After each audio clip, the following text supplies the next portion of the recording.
topics and opinions expressed in the following show are solely those of the hosts and their guests and not those of W4CY Radio, its employees, or affiliates. We make no recommendations or endorsements for radio show programs, services, or products mentioned on air or on our web. No liability, explicit or implied, shall be extended to W4CY Radio or its employees or affiliates. Any questions or comments should be directed to those show hosts. Thank you for choosing W4CY Radio.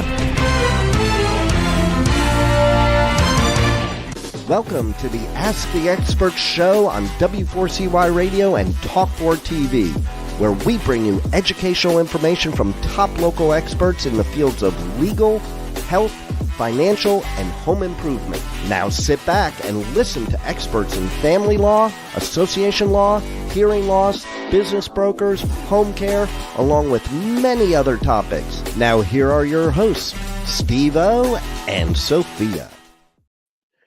Hey, good afternoon, South Florida. Welcome to another Ask the Experts, where we bring you the top experts in the field of legal, health, financial, and home improvement.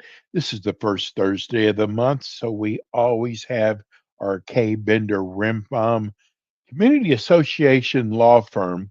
Before I get started, I want to do something probably going to blow his mind.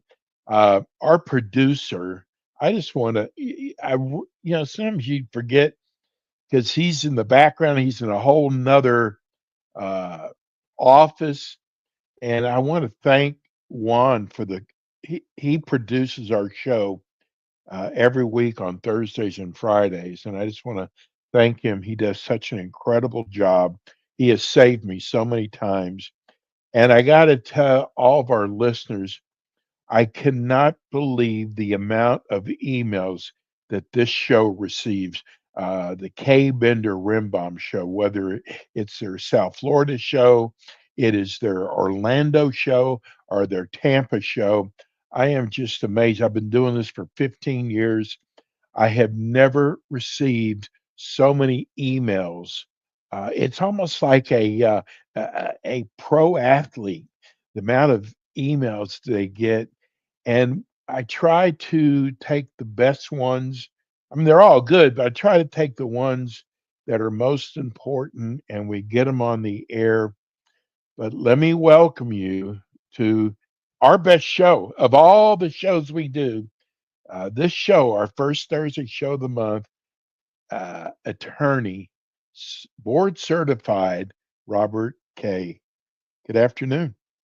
Good afternoon, Steve. Pleasure to be here.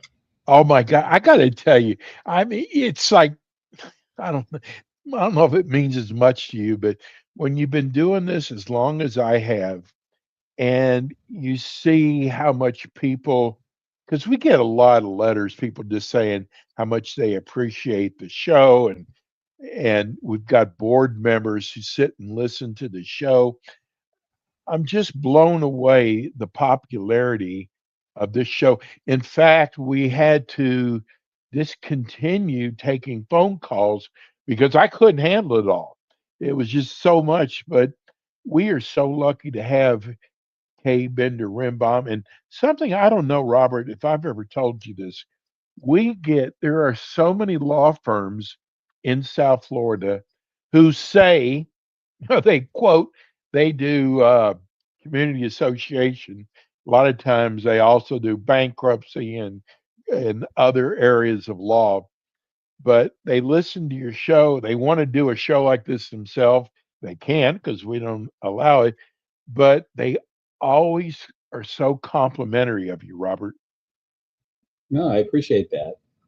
Yeah. I don't think I've ever even shared. I just sometimes we take things for granted, but we always seem like we're getting new listeners. So tell people about K. Bender Rimbaum. Well, thank you for that. K. Bender Rimbaum, as you indicated, is a law firm that focuses in the area of community association law. I am board certified by the Florida Bar, as are 10 other of our attorneys, one in construction defect litigation, and the others are community association general representation. Board certification, for those who don't know, is a higher status with the Florida Bar, requires certain levels of education, experience. There are tests that have to be passed, and continuing education requirements greater than what is for the standard attorney. So our focus, and it does allow us to say we're specialists. Under bar rules, specialist is a term that only those who are board certified are allowed to say. So of the 20 attorneys of the firm, half of us are board certified, and that's an important distinction. I don't know that any other firm in Florida has that percentage of board certification available to its clientele. We do provide all aspects of community association representation in our 4 offices, Pompano Beach, where I'm at, Palm Beach Gardens, Orlando, and Winter Springs, and Tampa. And we're available to everybody in the state through electronic means, as many things are happening these days. So you can reach us at 800-974-0680. Go to our website, kbrlegal.com, or write to us at info@kbrlegal.com. There's a lot of new laws that were passed. There's always new laws being passed. So, I mean, have people kind of gotten through it? They learned, now they know what they have to do and what they can't do? Well, once we get a handle on what they did last year, they're starting again. They just started their session on Tuesday. So within the next 2 months, we should see some revisions. Usually they wait till the end of the session to address the community association oriented changes, but it's possible something will happen sooner. I also want to compliment you on your firm. Your firm does more for education, educating these boards more than any firm I've ever seen. You've got so many classes, Robert, and we're going to talk about them. And we now have kind of changed the format a little bit. We have to give your schedule twice during the show now because people are upset that they missed it. So I guess let's get started with the your schedule now for March. Okay, and those watching can see them scrolling on your screen here. On March the 12th, we have a Zoom class at 9 a.m. to 1 p.m. on condominium board member certification. That will be taught by Kirsten Hens out of our Tampa office and Alan Schwartzide out of Orlando, hosted by Campbell Property Management. Also on March 12th at noon to 1 p.m. on Zoom, Castle's Association Leadership Episode 5, the New Year's Q&A, where Michael Bender and Jeffrey Rembaum will be joining Castle representatives. I'm told this one will be recorded and available on our website for those who are in attendance at the board certification class and can't be watching 2 things at the same time. So everything is available on the website once they take place on the Zoom. March the 14th at 11:30 a.m. to 1 p.m., the Venice Golf and Country Club electronic voting class with guest commentary by Kirsten Hens, hosted by the Charlotte Venice board members and CAM Networking Group. So that's in the Tampa area. March the 17th, 9 a.m. to 3 p.m., Long Key Nature Center in Davie, Florida. Money Matters, Overcoming Legal and Financing Challenges Facing Associations. Lisa McGill is going to be part of a panel presenting during that event. Long Key Nature Center in Davie, Florida. March the 19th, 5 p.m. to 8 p.m. by Zoom. We've got the Homeowner Association Board Member Certification. Lisa McGill will be teaching that as well, and that's hosted by Campbell Property Management. On March the 24th, 2 p.m. to 3 p.m. on Zoom, Association Matters, Collection, Liens, Foreclosure, and FinCEN Update. Lang Management guests will include Jeff Rembaum and Alan Schwartzide. March 27th, 12 p.m. to 3 p.m. on a Zoom, we'll have another Homeowner Association Board Member Certification. Kirsten Hens will be presenting, and that's hosted by ACAM Management. Now we're also throwing in announcement for April the 3rd, since it's before our next show, the Broward Convention Center will be having the Broward Condominium and HOA Expo. We will be presenting covenant enforceability for condominiums and HOAs at 9:30 a.m. And then we're doing the 2025 legal update at 2:30 p.m. The 2025 legal update is the changes in the law from 2024. That's from 8:30 to 4 p.m. at the Broward Convention Center, and that's free to all attendees. So a lot of good information occurs at those expos, April the 3rd. We got we promote your show a couple of days out, and we got a email from somebody, this is HOA, who went to your certification classes, and he said, I heard it was going to be about 3 hours, and he said, I was concerned. It seemed like a long time, but he said, but after the board, the certification classes, he said, I could have gone easily another 2 hours. It was so interesting. There's a lot of information, and it's mandated by law that there be those 4 hours. So it's hard to get around it. Well, it's important, but it's pretty obvious with all the classes that you provide that you feel like education is important. I mean, you walk the walk, that's for sure. Yes, we do. Let's go. Now, what we do here is we get your text. This show is on once a month. We get your text during that month, and then we read them online. And Robert will answer those questions.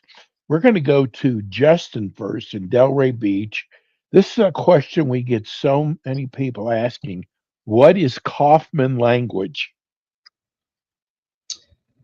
Kaufman is named after a case from the 1980s, Kaufman versus Scheer, with a K, Kaufman. Kaufman language involves when changes in the statutes that are occurring periodically will apply or will not apply to the governing documents in the community. And it's based on a constitutional issue. Both the state constitution and the U.S. Constitution state that the legislation by the state is not allowed to in any way affect an existing contract right. And a declaration of condominium, declaration of covenant is an existing contract, and it deals with substantive rights that are contained within the document, as opposed to procedural issues such as how elections are handled.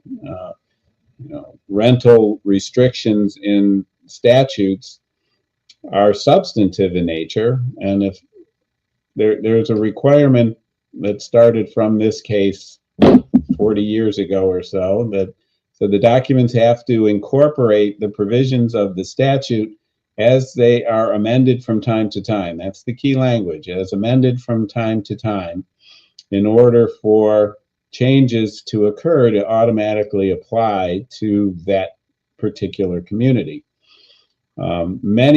Many HOA documents do not have that language, which creates legal issues for associations in trying to determine whether or not the changes that are made in the statute are things that they have to incorporate into their operations. One example is recently the legislature made a change limiting the ability of associations to restrict certain vehicles within the community. If an existing set of documents had vehicle restrictions and there was no Kaufman language within the documents, the change in the statute would impair that existing substantive contractual right and would be unconstitutional. So for those communities, not having the Kaufman language would mean that their existing restrictions would be what's in place versus what the statute provides. It's a very complicated issue in the law, and in fact, many of the judges that are making decisions on the cases often don't understand the nuances of it. And because there are so many changes in the law, it's hard to know which statute they're supposed to apply or not. And obviously, it's a job of the association counsel to make sure the judge understands as best as possible. Though, even though we do bring it to their attention as forcefully as possible, they often will disregard it. So that's why there are appellate courts, and that's important things that people know. So the key point of the answer to the question, Kaufman language has to incorporate statutory changes as they are amended from time to time within the body of the document itself. And so that's why you need association counsel that's familiar with the area to make sure that they're able to locate that as it comes up. What made what made Kaufman so important? Well, there's been so many changes through the years in the statutes, and the constitutional issue is one that's been around for a very long time. And it's important that everybody bear in mind that statutory changes are what we call prospective in nature, meaning from this point forward, as opposed to retroactive, meaning they apply to existing conditions. And so a statute can be retroactive if on the face of it, the language expressly states that that is the intent. And it is very rare that that happens with legislative changes. Sometimes they're clarifying what they call existing law, and that's a situation that would likely apply retroactively. So it's so complex, and it can be a real quagmire to those who aren't necessarily versed as well as they need to be. I mean, there could be a whole class in law school on just this topic. Wow. Let's go to Richard in Boynton. How far in advance do condo elections notices need to go out, and what information needs to be on there? Well, the election procedure for condominiums was significantly revised back in 1992. And many of the documents that preceded that have a different procedure, but since it's a procedural change in the statute, the Kaufman issue has never come up in all those years, and it's been applied to every condominium election since. So 60 days, not less than 60 days before the annual election, the first notice of the annual election is to be sent out. And in that, it's to identify the date, time, and place of the meeting, and it contains an invitation for any interested owners who want to run for the board to submit themselves into candidacy in writing no later than 40 days before the annual election. And usually there's a form that's included in that notice that the owners can use to fill out a notice of intent to run that they would return to the association by the deadline. After the 40th day, then each of the candidates who are running have until 35 days before the election to submit a written statement that they want to present to the unit owners in the next notice that goes out. And after that 35th day, the association is then required to send out a second notice,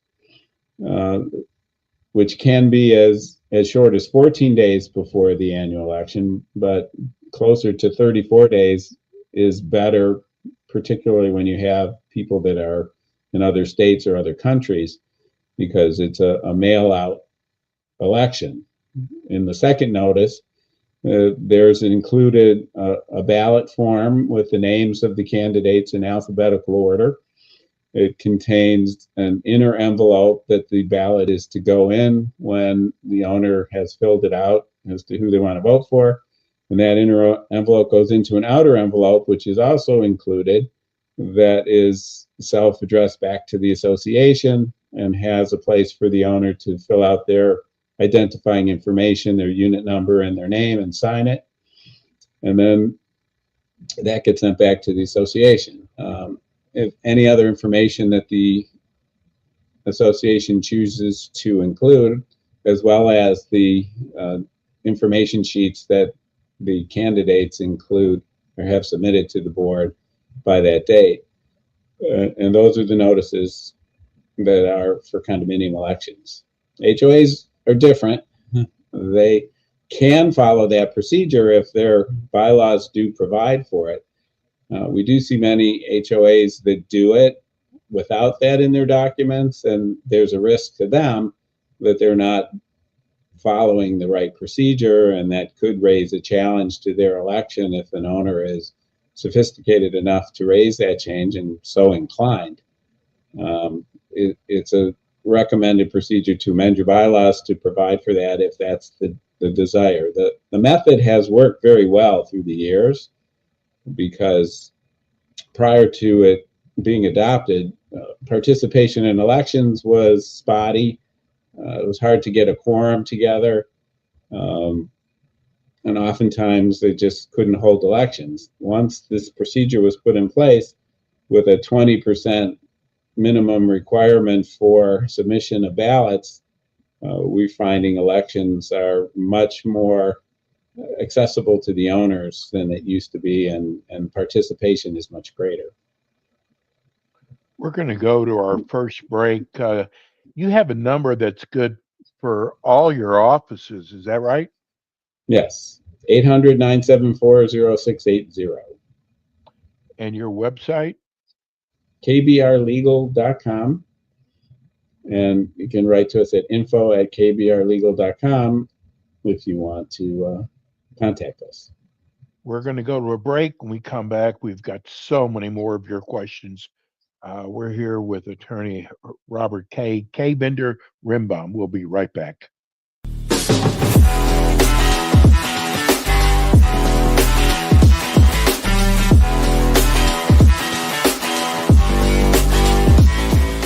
K. Bender Rimbaum is a full-service community association law firm dedicated to the representation of community associations throughout Florida. On kbrlegal.com, you can learn more about their offices in Pompano Beach, Palm Beach Gardens, Orlando, Tampa, as well as throughout Miami-Dade by appointment. Several K. Bender Rimbaum attorneys are board-certified specialists in condominium and plan development law and assist clients with all matters of community association legal issues while keeping them up to date on new developments that affect their associations. K. Bender Rimbaum is also a well-known provider of free legal education for managers and board members. Contact K. Bender Rimbaum today by calling 800-974-0680. That's 800-974-0680 to reach any of their locations.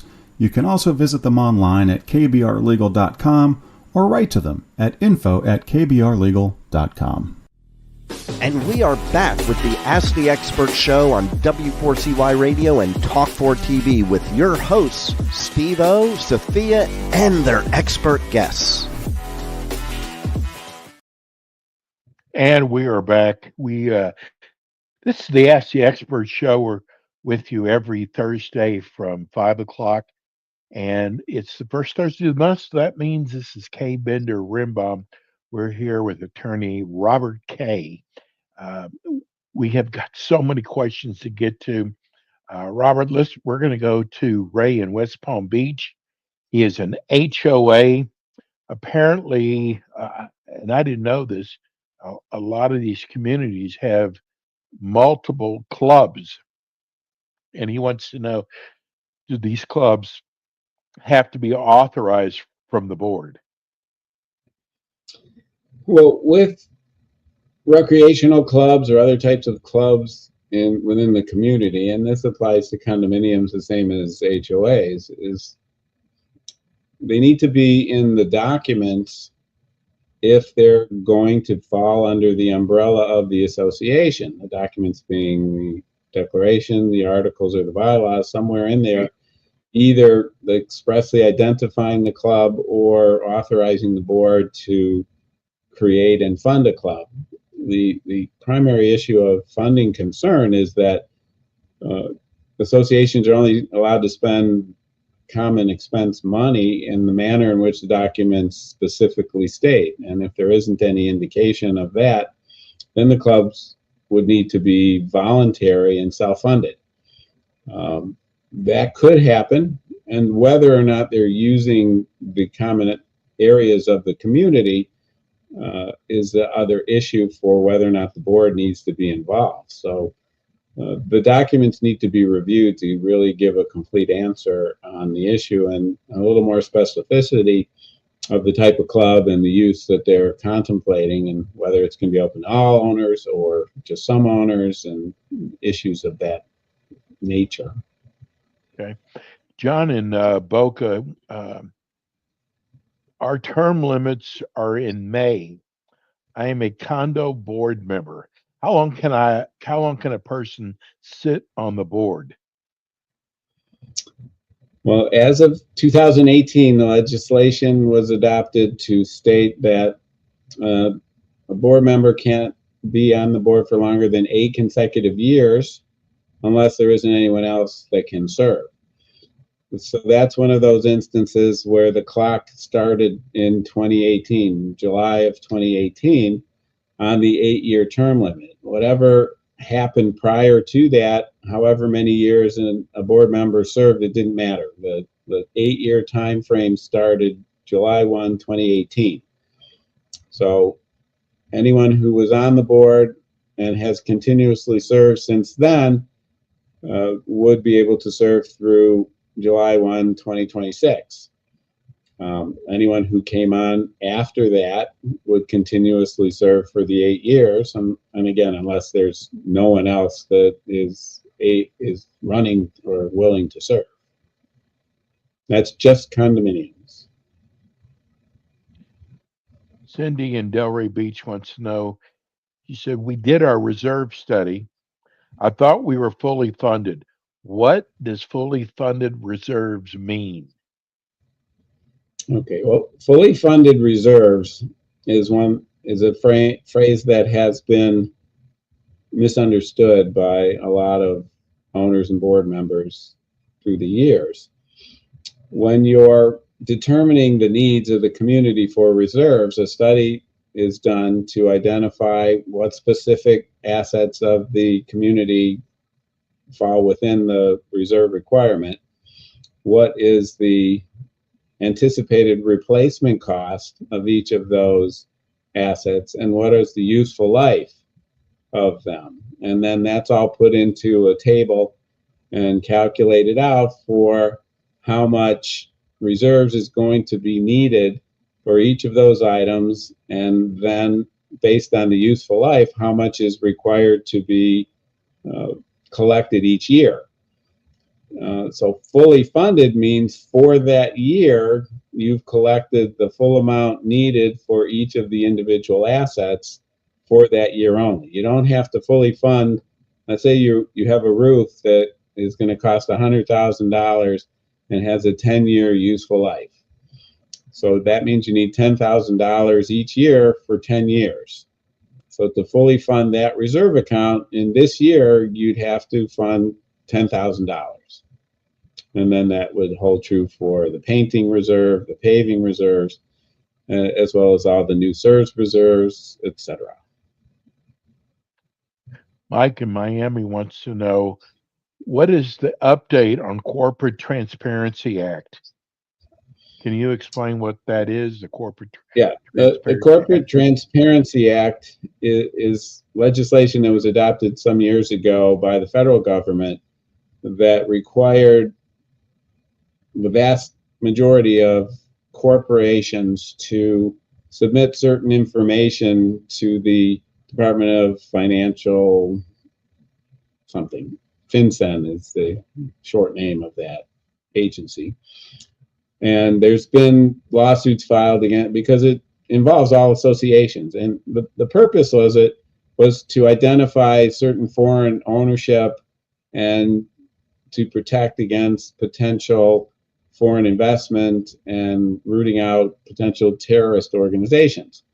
So it was casting a very wide net to try and identify a much more narrow number of people. So there was one federal district court that found it unconstitutional and made it applicable for the whole country. And then an appellate court said they didn't have the jurisdiction to make it nationwide. But then another court in another jurisdiction also found. So it's been bouncing around for several months.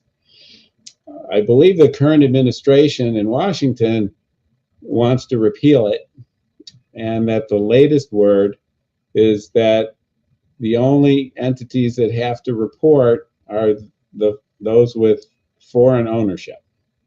So as of now, as of today, community associations are not required to provide the information to the IRS. And the information is basically who the board members are and other personal information about them, which is often changing from year to year, and every year it has to be done over again. So it's a burden to associations for no real reason that various entities have been trying to resolve for quite some time. The deadline had been December 31 of 2024. That got extended, and now it's been eliminated, and there's a good chance it could be repealed, or possibly an executive order from the president to eliminate it. This is not a question, just somebody wrote in, Penny and Davy. Our board always watches your show each month. We really appreciate your seminars, and I love the new HOA certification classes. Those are new, aren't they? Yes, they are. They went into effect last year. And they're all 3 hours, right? Well, it's a 4-hour requirement. So some of them are allotted 3 hours because we chock it full, and where we have 2 presenters, it's usually 2 hours each. Okay, Lindsay in Boca Raton, she is a HOA. Well, I tell you what, we're really getting our listeners to let us know if they're an HOA or That's condo. very helpful. Yeah, we appreciate that. HOA new management who wants all the records. How long do we have to get the new records to the new management company? Well, management companies are regulated under Chapter 468 of the Florida statutes, and among the requirements is that they have to turn over the records to the association within 20 business days of a written request. So, that could be over the course of a month. So the advice to you is the sooner the better, but certainly no more than 20 business days. Robert, I was just thinking about in the beginning, because Robert, you've been with us, I think, 10 years now. But I was thinking almost so many of the questions were about support animals, and we never get any questions anymore about support animals. That's Everybody's got it figured out. Yeah, it's amazing. Here's Greg in Deerfield. I'm a police officer and I take my car home. It's my second car. The board has told me I can't take up a parking space with my police car. Is that possible? Did Greg say condo or HOA? It does not. I was just bragging. He didn't. This must be a new listener though, by his email. There is some legislation that identifies emergency vehicles as exempt from any limitations on vehicle restrictions. And in that, I suggest that boards are not allowed to refuse police vehicles from being parked in the community. And it's always a question as to why they would, when you think the presence of a police vehicle would add to feelings of security, yeah, although however false those are. So yeah, I would say that the association should not be restricting that. We used to get those kind of questions about ambulances. A long time we don't get those ambulances and fire chiefs. Those kind of vehicles are a little more gray area because that's really not something that typically you find. in community and may not fall within the protections of the statutes. Okay. Fred in Miami, this must be a condo. We have been flooded 3 years in a row. We're researching flood control. Will that require only the people on the first floor, or does everyone have to participate? Is this considered a repair? Unfortunately, I don't think I have enough facts to answer the question, because I don't know what flood control we're referring to here, or what type of flooding issue we're having. In general terms, when there is water intrusion from outside the building, inside the building, it doesn't matter what floors are affected. Everybody is a member and a participant in the cost of maintaining the condominium. So just because it affects first floors doesn't mean only the first floors pay for it. That's an expense of the whole building. Okay. It's funny. I was just talking about we don't get any support animals anymore. We just Here got you go. here we go. Their concern is, can they ask too many questions in regards to support animals? Do they have to be careful what they ask? They absolutely do have to be careful as a board what you're asking relative to a request for any kind of protected support animal. The first recommendation when you get a request of that nature is contact your attorney and go over what the application is and what limitations you may have in your response. Basically, the requesting individual is required to provide some form of qualified medical provider support for the need, an identification of a basic life function that is impaired by the lack of the support animal. It is supposed to be specific to that animal, whatever support it's providing, and very little else is allowed to be asked. So if you start inquiring, well, what is the nature of your impairment, that's going too far. If it's an obvious situation, and primarily that's like a seeing eye dog for a blind person, you obviously can tell by looking that this dog is performing a service to an impaired individual. That would eliminate the ability to ask much more.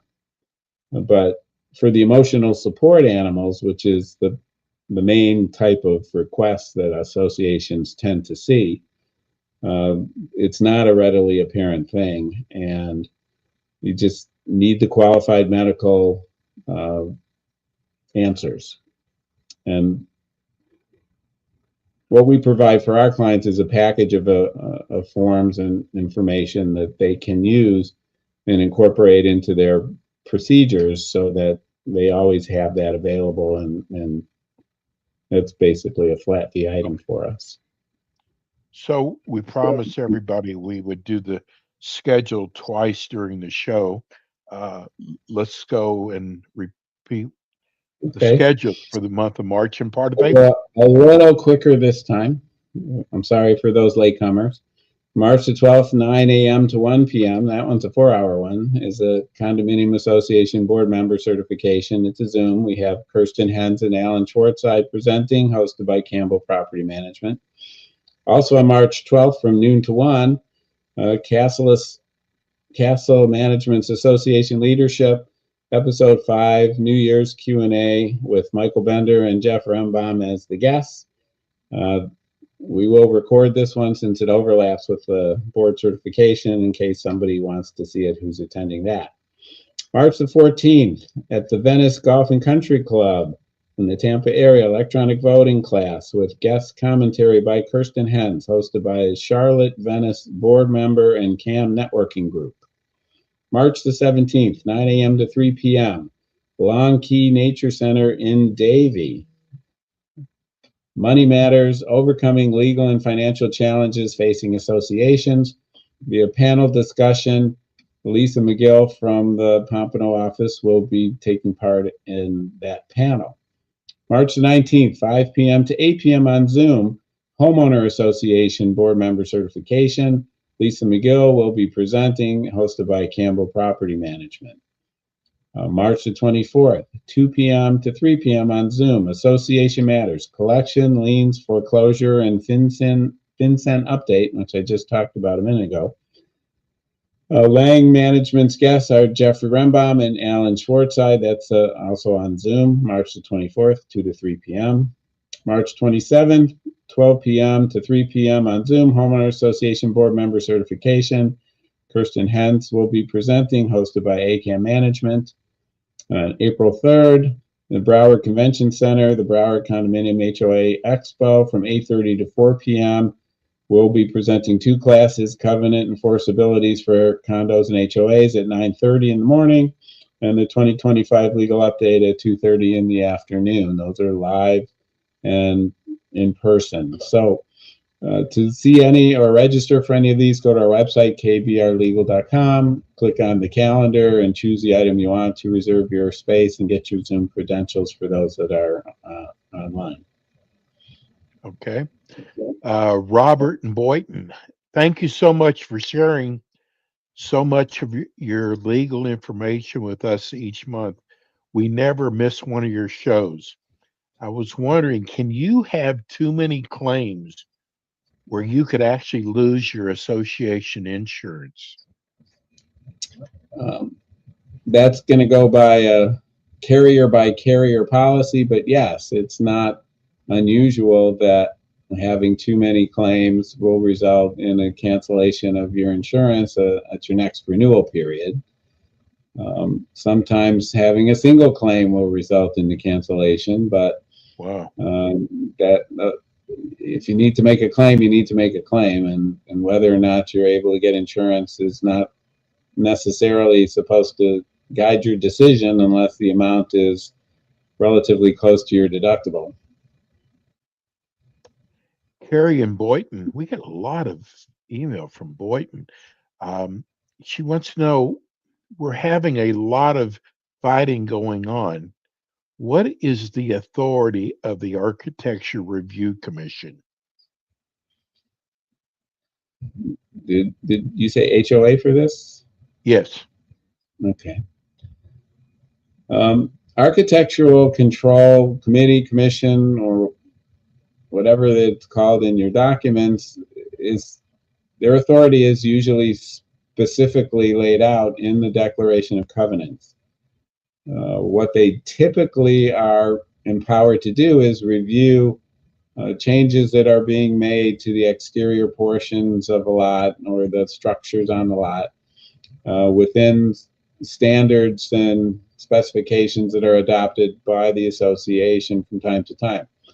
It's a requirement that there be written standards and specifications in place in order for the Architectural Control Committee or Commission to exercise any discretion over disapproving something that's been requested.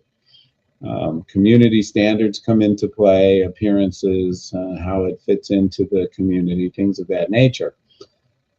Sometimes there are no volunteers willing to do that, and the board will act in that capacity. Sometimes the board delegates the approval authority directly to the committee. Sometimes the committee makes recommendations back to the board. It's all going to be driven by how the documents are written. Yeah.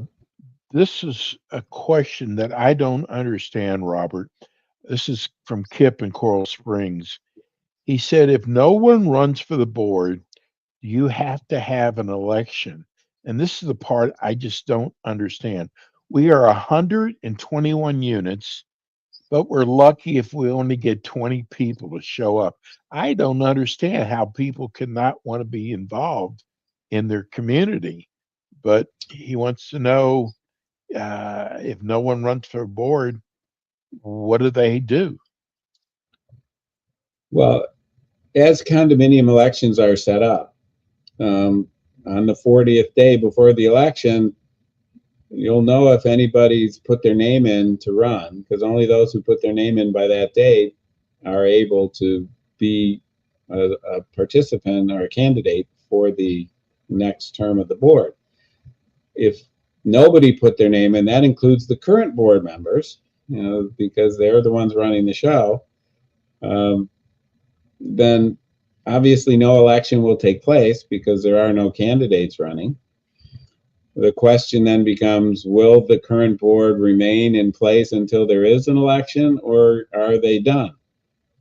If they're done and refusing to participate anymore, the only recourse for the community is for an interested owner or a group of owners to file a lawsuit in the circuit court and ask for a receiver to be appointed to operate the condominium association. The court appoints an individual who will then act as the board and make all decisions for the association until such time as an election can be had with qualified individuals willing to serve. The receiver charges an hourly rate for the time he or she spends and can hire experts and other vendors on behalf of the association, including attorneys for himself or herself, and all of which is paid for by the association. So it can be a very expensive proposition to the community to have a receiver, and it's always the very, very last possible choice that should be made. Okay. Carl in Delray Beach, love your show. Our staff watches every month. Can our annual meeting be done by Zoom? Yes, we've talked about using Zoom for meetings in prior shows. When COVID came about, electronic holding of meetings became widespread and was found to be a good method, a way to get even more participation of the owners than we had in in-person meetings. And communities found it to be better. So yes, it can be done. It's allowed. But generally speaking, there should be a physical location sponsored by the association where any individual owner that is unwilling or unable to participate in an electronic format will have the opportunity to attend and participate at that location. Well, I got to tell you, this is always the fastest 50 minutes. We had probably another 20 questions, which we'll save for next time. But this show does go by fast. Tell people again all your information, your website, and your phone number. Well, we are K. Bender Rembaum. Our website is kbrlegal.com. On the main page, there's a contact box if you're so inclined to reach out to us that method. You can call us at 800-974-0680, or you can write to us at info@kbrlegal.com. Wherever you are in the state of Florida, we can provide you with attorney assistance relatively close, so long as you're south of Orlando, Tampa. We get a little north of that, but anything much further north than, say, Daytona, Jacksonville, would probably be more electronic than in person. Well, listen, you give up an hour every month from your busy schedule. And I want to tell you, from the letters that we get, people love your show. There's so many board members that sit and listen to your show or watch your show each month. And I've never had a show that gets so many compliments about a show. So I want to thank you personally. We'll see you. You're all very welcome. I'm happy to be here. I think it's the way you explain everything. You should have been a professor. You should have been a teacher. You explained everything so people. In a way, I am. Yes, right. We will see you next month, Robert, and thank you Right. so Have much. a good March, everybody. See you in April. That's attorney Robert Kay. He's the senior partner at K. Bender Rimbaum. That's it for us today. We'll be back again with you next week with more Ask the Experts. Thank you, Juan. Thanks for tuning in today to the Ask the Expert show on W4CY Radio and Talk4 TV. Tune in next week and every week to hear more from our experts on personal injury, insurance, air condition repairs, estate planning, Medicare, and many other topics in the areas of legal, health, financial, and home improvement. See you next week.